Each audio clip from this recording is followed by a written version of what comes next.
एक नई पार्टी शुरू हुई है साउथ में। वहाँ के फिल्मों के सुपरस्टार जोसेफ विजय की पार्टी है वो।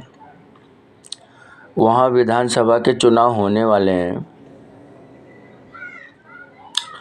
उन्होंने एक घोषणा किया है जिसका नाम सुपर 6 रखा है।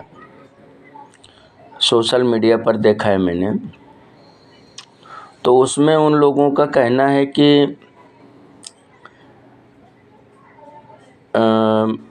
जो बच्चे पैदा होंगे एक उनको सोने की अंगूठी दी जाएगी। लड़कियों की शादी में ग्राम सोना दिया जाएगा। एक अच्छा टिकट दिया जाएगा। महिलाओं को 2,500 रुपया महीना दिया जाएगा। 6 सिलेंडर साल में फ्री दिया जाएगा। और भी ऐसा सभी है। अच्छा, राज्य में जो सरकार बनती है वो लोगों के वेलफेयर के लिए ही बनती है। उनके वेलफेयर का सोचना ही सबसे पहला काम है किसी भी सरकार का। मेरे दिमाग में ये आ रहा है कि आखिर इतना सारा पैसा सरकार के पास है, क्योंकि ये कैसे बहुत अमाउंट हो जाएगा। तो अगर इतना पैसा राज्य सरकार के पास है तो क्या है, और अगर मान इतना पैसा राज्य सरकार के पास नहीं तो फिर इतना पैसा आएगा कहाँ से? क्योंकि राज्य के रूप हैं वो सब उन हिसाब से खर्चा होता है।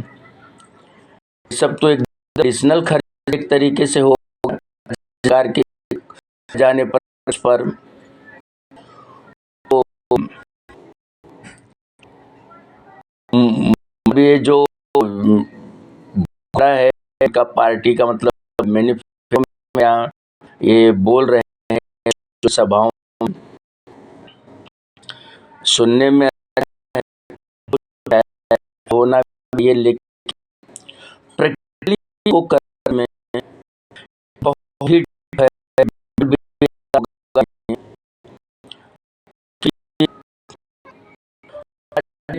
का एक बहुत बड़ा भाग जो है, मतलब हिस्सा जो है उसका, वो इस योजना में लगेगा।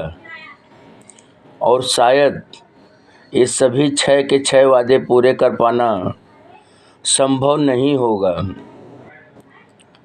तो पार्टी से मैं ये जानना चाहता हूँ कि इन सारी चीज़ों का व्यवस्था होगा कैसे, और वो पैसे का सब इंतजाम कैसे किया करेगी राज्य सरकार, अगर उनके पार्टी की सरकार बनती है तो। मतलब उसको कैसे योजना तरीके लागू करेंगे, और उसके लिए जो खजाने की जरूरत है वो खजाना राजकोष में कैसे जमा होगा राज्य के, जिससे कि इन सभी वादों को पूरा किया जा सके। क्योंकि वादे सुनने में बहुत अच्छे लग रहे हैं, आए भी, लेकिन ये पूरी तरीके से एप्लीकेबल हो सकेगा, प्रैक्टिकल हो सकेगा, ये बहुत ही मतलब इट्स इम्पॉसिबल ऐसे। तो जो वादे किए जाते हैं उनको निभाना भी ज़रूरी है एक सही और अच्छे और स्वस्थ लोकतंत्र के लिए। तो उन लोगों को बताना चाहिए ये भी कि ये सारी बातों को कैसे पूरा को निभाएंगे, और कितना पूरा खर्चा होगा राज्य सरकार का राजकोष में से धन जो इन योजनाओं को लागू किया जा सकेगा, पूरी के और सही तरीके से चलाया जाएगा। क्योंकि मुझे शक है इनको पूरा कर पाना नहीं होगा शायद, क्योंकि मुझे वहाँ का राजकोष और क्या जमा है, बैलेंस है, वो सब मुझे कुछ मालूम नहीं है। मैं तो सिर्फ एक राजनीतिक अवलोकन के तहत ये बातें कह रहा हूँ, एक नागरिक होने के नाते से देश का। क्योंकि वादे बहुत बहुत मतलब बहुत बड़े वादे हैं। धन्यवाद।